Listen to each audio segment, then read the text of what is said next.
Hello बच्चों, स्वागत है आप सभी का आपके अपने चैनल गॉड क्लासेस पर। तो बच्चों, आज की जो क्लास है प्रोबेबिलिटी क्लास 11th के लिए, जिसमें आज हम करने वाले हैं इसका 9th पार्ट, जिसमें हम बात करेंगे आज बेस थ्योरम के बारे में। अगर आपने लास्ट वाला वीडियो देखा हो तो लास्ट वाले वीडियो में हमने बात करी थी the law of total probability. नहीं देखा तो कोई बात नहीं, मैं ऊपर आई बटन में लिंक दे रहा हूँ, वहाँ पर जाके आप इसको देख लीजिए, क्योंकि उसी कंसेप्ट को हम आगे यहाँ पर प्रोसीड करेंगे। लॉ ऑफ टोटल प्रोबेबिलिटी में हमने ये सब पढ़ा था, ठीक है, जो यहाँ पर बोर्ड पे आपको दिखाई दे रहा है, ये सब कुछ पढ़ा था।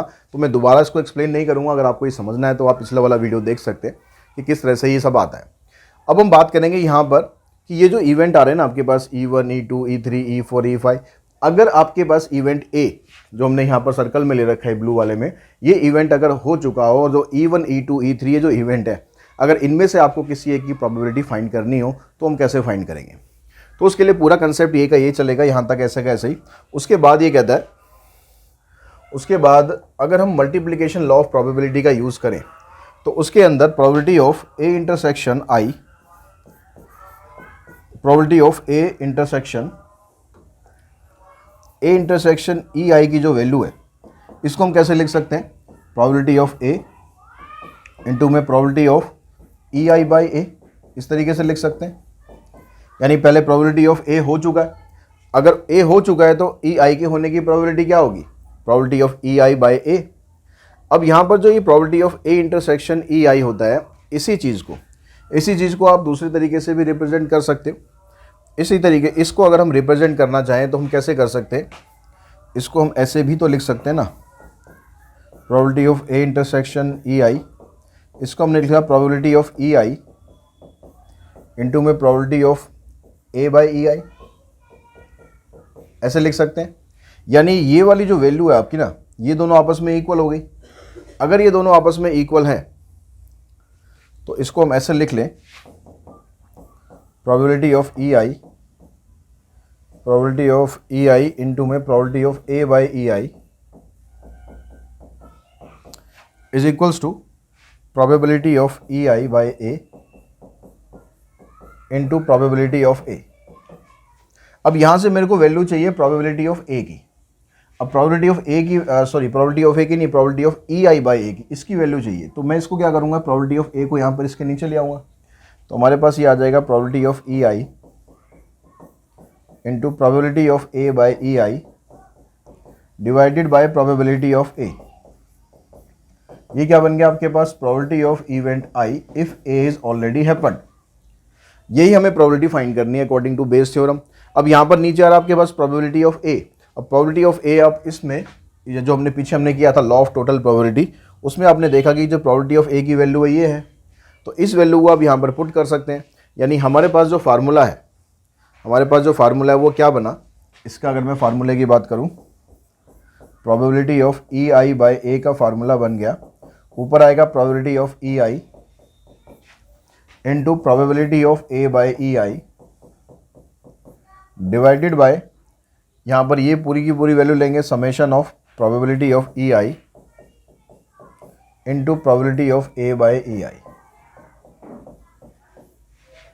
यानी ऊपर तो आपको क्या करना है, जिसकी प्रोबेबिलिटी आपको पूछी गई हो, जैसे आपने अगर निकालनी हो E1 बाय ए, जो इवेंट E1 है उसके होने की probability if A has already happened, तो उसमें हम क्या करेंगे, यहाँ तो आएगा E1 बाय ए, यहाँ पर E1 आ जाएगा, यहाँ पर E1 आ जाएगा, लेकिन यहाँ नीचे आपको सबका टोटल करना है, जितने भी इवेंट उसके अंदर होंगे। जैसे हमने इसमें सीखा था, इसका मतलब क्या है, probability of E I into probability of A by E I, E2 फिर ए बाई E2 फिर EN up to A by EN, यानी जितने भी इवेंट होंगे उन सबका सम करेंगे। सम करने के बाद वो आपके पास नीचे आएगा। इस तरह से आप probability of E1 by A की वैल्यू निकाल सकते हैं। यहाँ E2 होगा तो E2 कर देंगे, E1 होगा तो E1 कर देंगे, E3 होगा तो E3, मतलब जो भी आपको प्रोबेबिलिटी रिक्वायर्ड होगी वो आपको यहाँ पर लिखेंगे और वही आपको यहाँ पर ऊपर लिखनी है। नीचे आपको हमेशा टोटल ही लिखना है, आपसे कुछ भी पूछा गया हो नीचे आपको हमेशा टोटल ही लिखना है। तो इसी कंसेप्ट को हम आगे बढ़ाते हैं, एक्सरसाइज अपनी स्टार्ट करते हैं। एक्सरसाइज के अंदर जो पहला क्वेश्चन है आपके पास 12.8 एक्सरसाइज है। तो यहां पर कहता है कि bag 1 contain 3 red and 4 black ball, 3 red है 4 ब्लैक बॉल है, while another bag 2 contain 5 red and 6 black ball. 1 ball is drawn at random from one of the bag and is found to be red. हमने जो दोनों bag हैं उनकी दोनों ball की probability आपको वो दे रखी है, संख्या दे रखी है भाई किस बैग के अंदर कितनी बॉल है। हमने क्या करना है, एक बॉल निकालनी है, एक बैग पहले सेलेक्ट करना है, उसमें से कोई एक बॉल निकालनी है। हमें प्रोबेबिलिटी फाइंड ये करनी है, the find the probability that it was drawn from bag 2, कि वो जो बॉल हमने निकाली है वो बैग 2 से निकाली है। लास्ट जो एक्सरसाइज हमने करी थी उसमें क्वेश्चन यहाँ तक होता था कि जो आपने एक बॉल निकाली है ना, वो बॉल का कलर बता दिया, रेड है या ग्रीन जो भी है, उसकी प्रोबेबिलिटी बताओ। अब ये कह रहा है कि उसकी प्रोबेबिलिटी तो बतानी है, लेकिन अब ये भी बताना है कि वो बैग 2 से बॉल निकाली गई है। तो यहाँ पर जो ए इवेंट है वो क्या बनेगा, जो हमने बैग चूज करने के बाद बॉल निकाली है, कौन सी, रेड बॉल निकाली है, रेड बॉल ड्रॉन।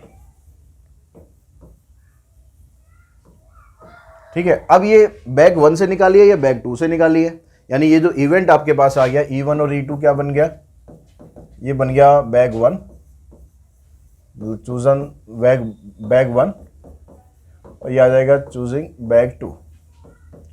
तो दो ही बैग हैं, तो आपके पास प्रोबेबिलिटी ऑफ E1 की वैल्यू बनेगी 1/2 और E2 की प्रोबेबिलिटी बन गई 1/2। अब निकालो आप A/E1, यानी probability of getting red ball from bag 1, probability of getting red ball from bag 1। अब बैग 1 के अंदर रेड बॉल कितनी थी, 3, टोटल कितनी है 7, तो प्रोबेबिलिटी क्या बनी 3/7। अगर आप दूसरा वाला बैग सिलेक्ट करते हो तो प्रोबेबिलिटी कितनी बनेगी आपकी, दूसरे वाले बैग में 5 रेड बॉल हैं और टोटल मिलाकर 11 है, 5/11। अब आपको ये फाइंड करना है कि प्रोबेबिलिटी आपने निकालनी है,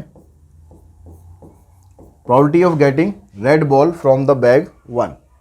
ठीक है, E1/A आपको फाइंड करना है कि आपने रेड बॉल निकाल ली है, लेकिन वो बॉल जो आपकी निकली है वो सेकंड वाले बैग से निकली है, सेकंड वाले बैग से निकली है तो E2 लेंगे, फर्स्ट वाले से निकलेगी तो E1 लेंगे।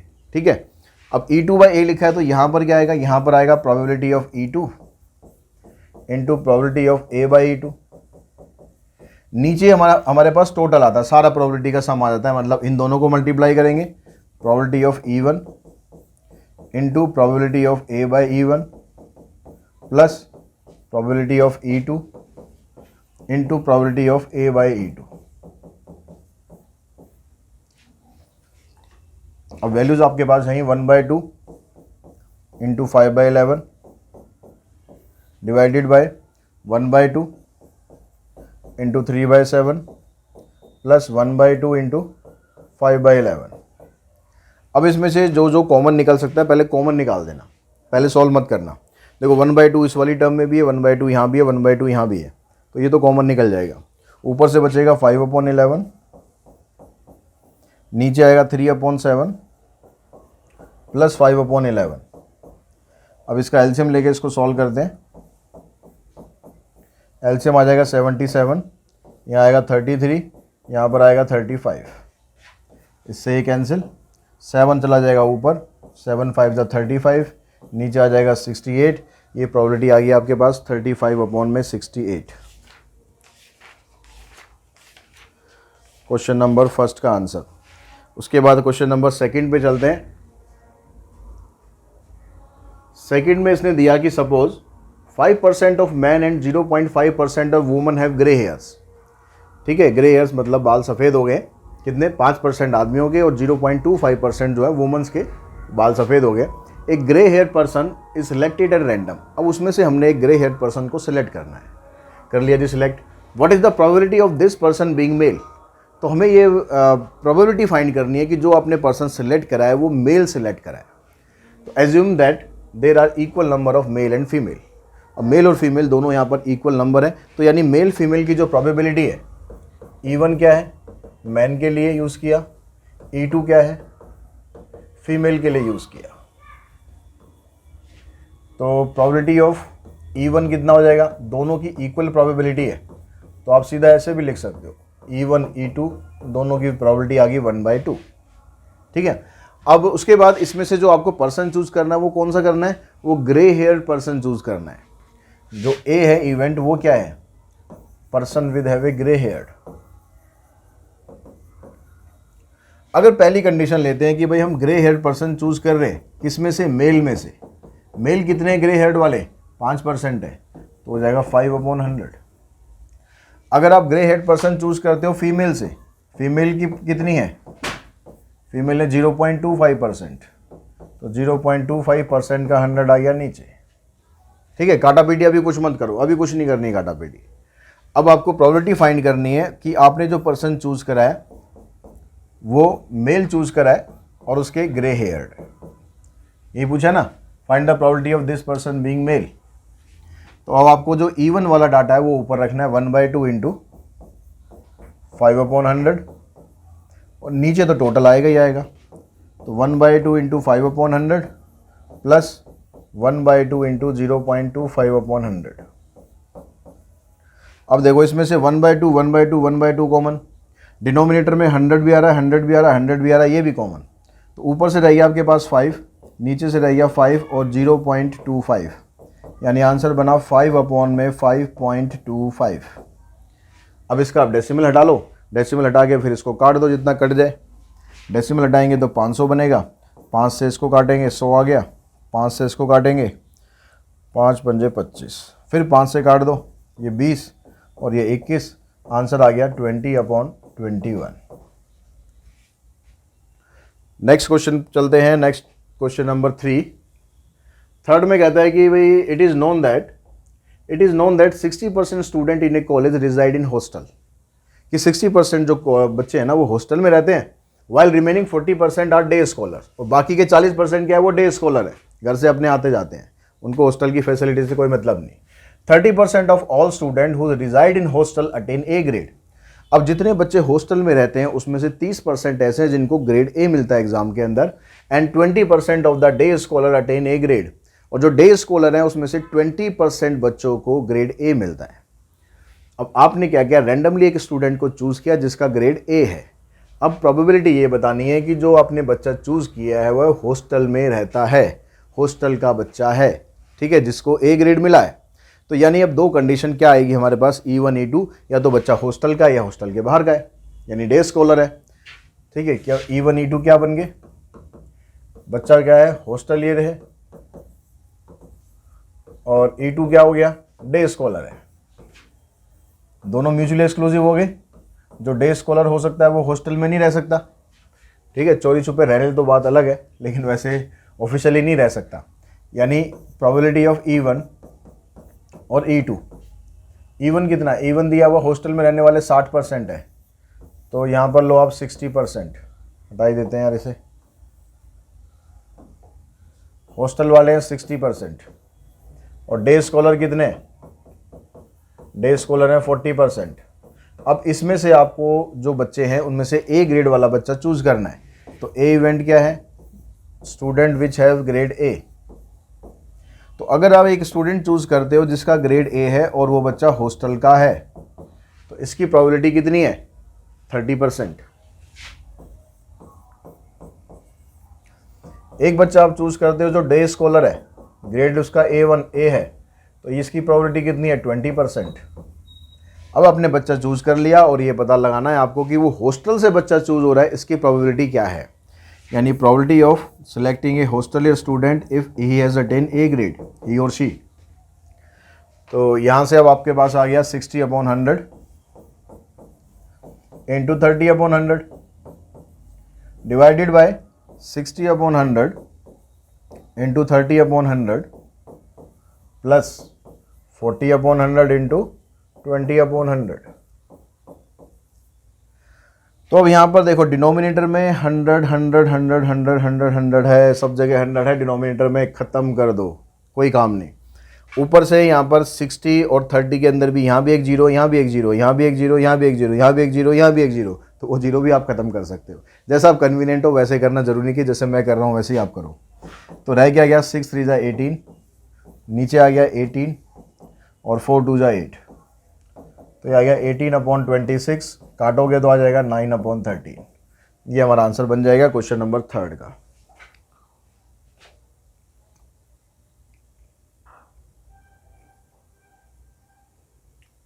क्वेश्चन नंबर 4th मेरे ख्याल आप खुद ट्राई कर सकते हैं।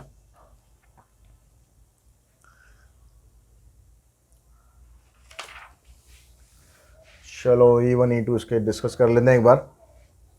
कहता है factory has two machine A and B, दो मशीन है फैक्ट्री के अंदर ए और B. Past record show that machine A produced 60% of the item of the output and machine B produce 40% of the item. ये बन गया आपका E1 और E2। सिर्फ मैं समझा रहा हूँ E1 E2 और A क्या है यहाँ पर, उसके बाद आपको खुद करना है। तो ये आपका E1 आ गया, ये E2 आ गया। E1 का मतलब है मशीन A सेलेक्ट की गई और E2 का मतलब है मशीन B सेलेक्ट की गई। Further 2% of item produce by machine A and 1% produce by machine B were defective. जो मशीन A है उससे 2% आइटम डिफेक्टिव निकलता है और जो मशीन B है उससे 1% डिफेक्टिव आइटम निकलता है। तो ये बन गया आपका A/E1 कि जो डिफेक्टिव आइटम निकल रहा है मशीन A से वो 2% है, मशीन B से 1% है। अब आपको एक आइटम चूज़ करना है और प्रोबेबिलिटी बतानी है कि वो मशीन B का आइटम है। मशीन B का आइटम है मतलब आपको E2/A फाइंड करना है। सब कुछ मैंने बता दिया, बस फार्मूला डाल के आपको इसको सिंप्लीफाई करना है। क्वेश्चन नंबर 5 में कहता है class having 60% boys, 5% of the boys and 10% of the girls have an IQ of more than 150. A student is selected at random and found to have an IQ of more than 150. Find the probability that the student selected is a boy. एक school के अंदर, एक class के अंदर 60% boys हैं, तो 60% अगर boys हैं तो भाई 40% गर्ल्स होगी ना। ठीक है, 60% अगर बॉयज़ हैं तो बाकी क्या होगे, बाकी तो गर्ल्स होगी। ठीक है, यहाँ पर गर्ल्स और बॉयज़ है बस, और कुछ नहीं है। ठीक है, और कुछ नहीं है इसमें बीच में। तो 60% हो गया आपके पास, यानी प्रोबेबिलिटी ऑफ E1 आ गया आपके पास 60/100 और E2 आ गया आपके पास 40/100। म्यूचुअली एक्सक्लूसिव होगी, एग्जॉस्टिव होगी। अब उसके बाद कहता है कि जो IQ टेस्ट हो रहा है उस IQ के अंदर जो 5% बॉयज़ हैं उनका IQ 150 से ज़्यादा है, लेकिन गर्ल्स का IQ जो है वो 10% से ज़्यादा है। ठीक है, गर्ल्स का IQ ज़्यादा है। तो प्रोबेबिलिटी ऑफ A, अगर मैं इवेंट ले लेता हूँ IQ, तो A/E1 क्या बनेगा आपका कि आपने जो चूज़ किया है ना वो बॉयज़ में से चूज़ किया है जिसका IQ 150 से ज़्यादा है, तो उसकी प्रोबेबिलिटी बनेगी 5%। A/E2 क्या बन गया आपका, यानी IQ ऐसी गर्ल्स जिसका IQ 150 से ज़्यादा है तो इसकी प्रोबेबिलिटी बनेगी 10%। अब आपको क्या चूज़ करना है, आपने एक स्टूडेंट चूज़ कर लिया, आपने एक स्टूडेंट चूज़ कर लिया किस में से, बॉय में से।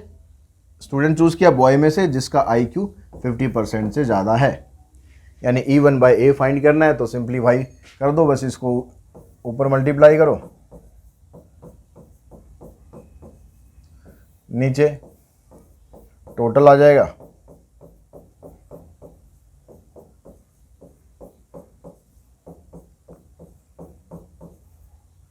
तो ऊपर आ गया 6 5 30, या कॉमन निकालो ना, ये 100 ये 100 ये 100 ये 100, ये कॉमन आ गया। ठीक है, 1 0 ये 1 0 ये 1 0 ये कॉमन आ गई। तो ऊपर आ जाए 6 5 30, नीचे 6 5 30 प्लस 4 10 40, तो आ गया 30/70। आंसर आ गया 3/7। क्वेश्चन नंबर 5 का। क्वेश्चन नंबर 6,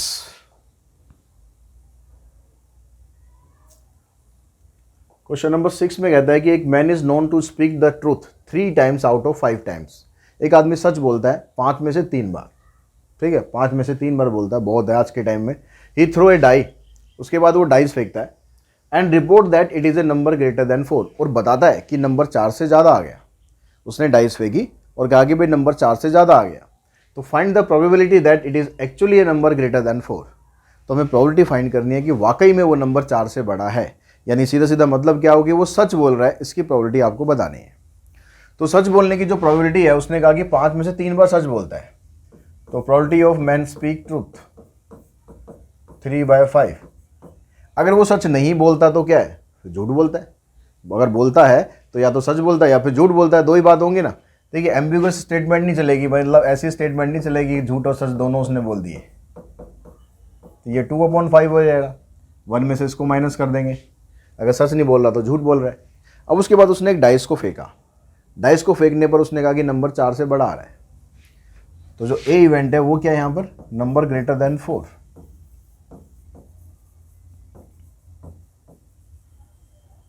अब डाइस पर अगर नंबर 4 से बड़ा आता है तो क्या आ सकता है, या तो 5 आ सकता है या 6 आ सकता है, दो ही नंबर होंगे ना ऐसे जो 4 से बड़े होंगे। तो प्रोबेबिलिटी ऑफ A/E1 अगर हम निकालेंगे कि नंबर 4 से बड़ा है और वो सच बोल रहा है, तो प्रोबेबिलिटी बनेगी इसकी 2/6। 4 से बड़े 2 ही नंबर होते हैं ना, 5 और 6। लेकिन अगर उसने डाइस को फेंका, उसने बोला कि नंबर 4 से बड़ा है, लेकिन वो झूठ बोल रहा है, तो इसका मतलब 4 से बड़ा नहीं है, या तो 4 है या 4 से छोटा है। मतलब ये 4 नंबर आ सकते हैं, 1 2 3 4। इसकी प्रोबेबिलिटी आ गई 4/6। अब आपको ये बताना है कि वो नंबर एक्चुअली में 4 से बड़ा था, मतलब वो सच बोल रहा था। तो आपको PE1/A फाइंड करना है। तो यह आ जाएगा 3/5 इंटू 2/6, 3/5 इंटू 2/6 प्लस 2/5 इंटू 4/6। तो ऊपर आ गया आपके पास, देखो ये 5 6 नीचे सबका कट गया, यहाँ से 2 इसमें भी है, 2 इसमें भी है, 2 इसमें भी, ये भी कट गया। तो यहाँ पर रह गया आपके पास खाली 3, यहाँ पर रह गया 3, यहाँ पर रह गया 4। आंसर आ गया 3/7।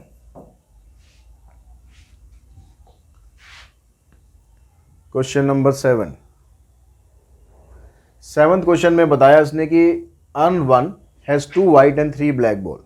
एक पहला अर्न है आपके पास, उसके अंदर 2 वाइट है, 3 ब्लैक बॉल है।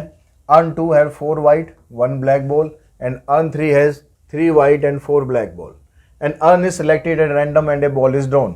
एक अर्न हमने सेलेक्ट करा, तो अर्न जो सिलेक्ट करना है, सिलेक्ट करने की जो प्रोबेबिलिटी है, ठीक है, अर्न 1,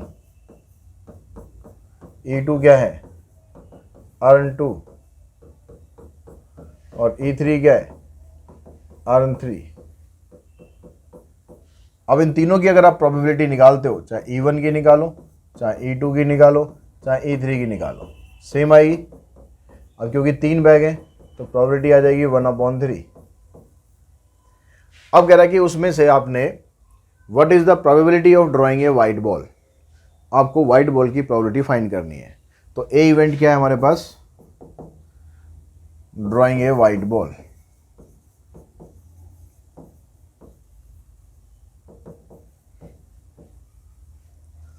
तो यानी A/E1 क्या बनेगा, A/E1 मतलब अगर आपने पहले वाले बैग में से वाइट बॉल निकाली है, तो पहले वाले बैग में वाइट बॉल कितनी है, 2 है, टोटल कितनी है, 5 है, तो 2/5 होगा। अगर आपने दूसरे वाले बैग से निकाली है तो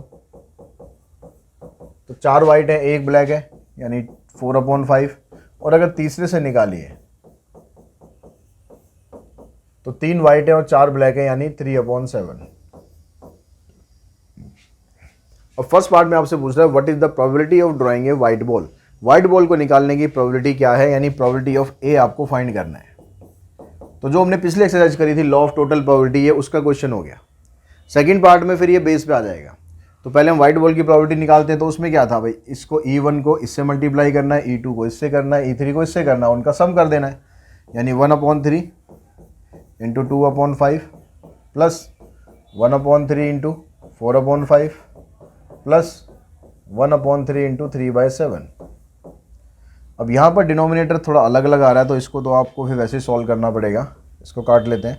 इनका सेम आ रहा है 2/15, ये 4/15, यानी 6/15 हो जाएगा इसका और इसका टोटल। यहाँ से आ जाएगा 1/7, एलसीएम लेंगे 105, 7 6 42 प्लस 15, तो 57/105, 3 से कट जाएगा। तो इसकी प्रोबेबिलिटी तो आ गई आपके पास 19/35, यानी जो वाइट बॉल निकालना है, वाइट बॉल निकालने की प्रोबेबिलिटी आ गई 19/35। अब ये पूछ रहा है जो वाइट बॉल आपने निकाली है वो बैग 1 से निकाली है, इसकी प्रोबेबिलिटी बताइए। तो बैग 1 से अगर हम निकालेंगे तो हम क्या करेंगे, यहाँ पर E1/A निकालेंगे। ऊपर क्या होता है, ऊपर आ जाएगा probability of E1 into probability of A/E1, और नीचे क्या होता है, नीचे टोटल होता है, probability of EI into probability of A/EI, ये होता है फार्मूले में। तो जब हमें यहाँ पर E1/A निकालना है, तो E1 की जो प्रोबेबिलिटी आपके पास वो कितनी थी, 1/3, और A/E1 कितना है आपके पास, 2/5, तो 1/3 इंटू 2/5। और जो ये टोटल है, ये टोटल तो ऑलरेडी हम निकाल ही चुके हैं ना, ये टोटल हम निकाल ही चुके हैं, कितना था 19/35, तो नीचे आप पुट करो 19/35, ऊपर आ जाएगा 2/15, 19/35, 5 से इसको काटा हमने और 5 से इसको काटा, ये 7 आ जाएगा ऊपर, 7 2 जा 14, 19 3 जा 57, आंसर बनेगा आपका 14/57। उसके बाद देखते हैं क्वेश्चन नंबर 8 में कहता है कि भाई एक बैग है आपके पास जिसके अंदर 5 रेड है और 3 वाइट बॉल है। ठीक है, इतने सारे बैग ले रखे हैं यार, सभी में किसी के अंदर कुछ बॉल है, किसी के अंदर कुछ बॉल है। बैग 1 के अंदर 5 रेड है, 4 वाइट है। बैग 2 के अंदर 3 रेड है, 3 वाइट है। 2 ball are transferred from the bag 1 to the bag 2। Bag 1 से बैग 2 में 2 बॉल ट्रांसफर करी, then 1 ball is drawn from the bag 2। और उसके बाद हमने एक बॉल निकाल दी बैग 2 से। If the ball drawn from the bag 2 is red, अगर सेकंड वाले बैग से हमने बॉल निकाली और वो रेड है, then find the probability that 1 red ball and the 1 white ball are transferred from the bag 1 to the bag 2। तो हमें प्रोबेबिलिटी ये फाइंड करनी है कि जो हमने बॉल वहाँ पर ट्रांसफ़र करी है उसमें से एक रेड और एक वाइट बॉल ट्रांसफ़र करी है। तो अब यहाँ से देखो क्या क्या हो सकता है। आपके पास जो बैग चूज़ कर रहे हो आप, बैग तो खैर यहाँ से हमें सेलेक्ट करने की ज़रूरत ही नहीं है। जो इवेंट आपके पास E1 या E2 बनेगा वो बनेगा कि हम जो ट्रांसफ़र बॉल कर रहे हैं वो क्या कर रहे हैं। तो उसमें क्या क्या केस हो सकते हैं। हमें 2 बॉल ट्रांसफ़र करनी है, बैग 1 से बैग 2 में हमें 2 बॉल ट्रांसफ़र करनी है। तो हम ये हो सकता है कि बैग 1 में कौन कौन सी बॉल है, रेड और वाइट है, दोनों की दोनों रेड बॉल ट्रांसफ़र करी, 2 रेड बॉल ट्रांसफर्ड। या फिर हो सकता है 2 वाइट बॉल ट्रांसफर्ड, या फिर ये हो सकता है 1 red and 1 white ball transferred. 3 case हो सकते हैं। अब यहां से जो probability of red ball transfer करने की है वो आप निकालोगे तो क्या आएगा आपके पास, प्रोबेबिलिटी ऑफ E1। आपने 2 रेड बॉल ट्रांसफर करनी है। रेड बॉल है कितनी है आपके पास, 5 है। अभी आपको 2 बॉल ट्रांसफर करनी है तो आप इसमें कॉम्बिनेशन वाला टॉप वो लगा दो कंसेप्ट। आपके पास 5 रेड बॉल है, 5 में से आपको 2 बॉल ट्रांसफर करनी है रेड, और टोटल कितनी है, टोटल आपके पास 9 बॉल है, 9 में से आपको 2 ट्रांसफर करनी है। तो 5C2 को अगर हम सॉल्व करेंगे तो ये तो हो जाएगा 10, और 9C2 को सॉल्व करेंगे तो ये बनेगा आपके पास 9 4 जा 36, तो ये आ जाएगा आपके पास 5/18। अब यहां पर कहता है कि 2 वाइट बॉल ट्रांसफर करनी है, तो प्रोबेबिलिटी ऑफ E2 क्या बन जाएगा, वाइट बॉल आपके पास है 4, 4 में से 2 ट्रांसफर करनी है, यहां आ जाएगा 9C2। अब 4C2 सॉल्व करोगे तो ये आएगा 6, नीचे आएगा 36, फिर 2 से काट दिया हमने, और यहां से एक रेड एक वाइट, तो प्रोबेबिलिटी ऑफ E3 क्या बनेगा, हमारे पास रेड बॉल थी 5, उसमें से एक ट्रांसफ़र करनी है, और हमारे पास 4 थी वाइट, उसमें से एक ट्रांसफ़र करनी है। नीचे तो ये रहेगा, यहाँ 5 × 4 आएगा, नीचे 36, तो 2 से इसे काट लिया हमने, तो ये आ जाएगा 10/18। इसको मैंने और नहीं काटा, क्यों नहीं काटा, क्योंकि डिनोमिनेटर यहाँ भी 18 था, यहाँ भी 18 था, तो मैं इसको 18 ही रख रहा हूँ, मेरे को आगे कैलकुलेशन करने में आसानी रहेगी। और इसका टोटल करके देख लो, टोटल इसका 1 आना चाहिए, 5 3 8 और 10 18, 18/18 टोटल भी हमारा 1 आ रहा है, तो ये तो हमारा ठीक बन गया। अब जो ए इवेंट है कि हम जो बैग 2 है उससे बॉल निकाल क्या रहे हैं, जो बैग 2 है हम उससे बॉल निकाल क्या रहे हैं, ये कह रहा है कि 2 बॉल ट्रांसफर करी बैग 1 से बैग 2 में, and then 1 ball is drawn from the bag 2 if the ball drawn from the bag 2 is red.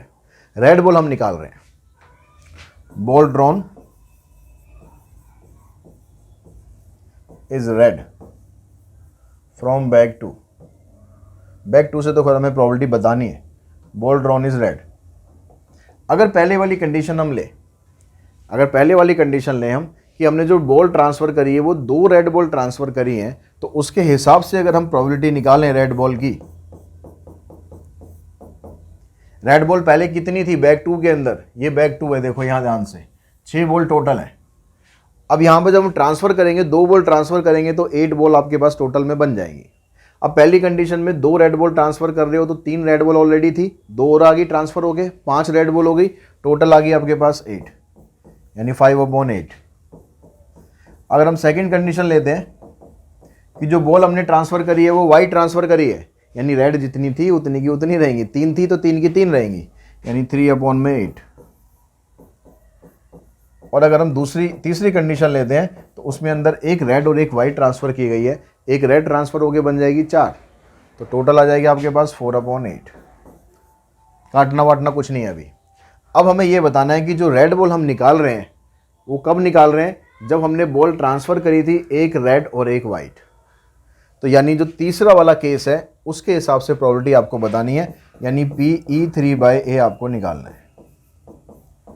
तो PE3/A निकालना है तो PE3 को, PE3 है 10/18, इसको ऊपर रखना है, multiplied by A/E3, Bayes theorem वाला कंसेप्ट, डिवाइडेड बाय टोटल।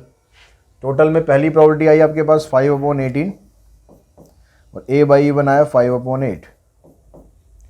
फिर आया आपके पास 3/18 और इसका आया 3/8। उसके बाद आया 10/18 इंटू 4/8। अब देखो डिनोमिनेटर सेम रखने का फ़ायदा कितना बड़ा हो रहा है हमें यहाँ पर डिनोमिनेटर को सॉल्व करने की ज़रूरत ही नहीं, कैंसिल हो जाएगा। 18/8 18/8 18/8 18/8 कॉमन निकाल के ख़त्म करो, रह गया 10×4 = 40, नीचे क्या आया 5×5 = 25, 3×3 = 9, 10×4 = 40, डिनोमिनेटर सब रहा ख़त्म। 35 और 9 और 25 और 9 34, 34 और 40 यानी 74, 2 से काटोगे 20/37, ये हो जाएगा आपका आंसर, इसकी आ जाएगी प्रोबेबिलिटी। ठीक है, तो इस तरह से क्वेश्चन नंबर 8 कंप्लीट करा है और आज की इस वीडियो में क्वेश्चन नंबर 8 तक ही हम करते हैं। अभी 8 क्वेश्चन इसमें और बचे हुए हैं, उसको नेक्स्ट पार्ट में करते हैं, ठीक है, नहीं तो ज़्यादा लंबा हो जाएगा वीडियो। तो बाकी के क्वेश्चन नेक्स्ट पार्ट के अंदर करते हैं। तब तक आप इन सारे पार्ट्स को करने की कोशिश कीजिए अपने आप से, और फिर कोशिश कीजिए कि आप वीडियो के साथ मैच करके अपने आंसर को मैच कर सकें, और आगे के क्वेश्चन भी आप ट्राई कर सकते हैं। आज की इस वीडियो में इतना ही। Thanks to all of you.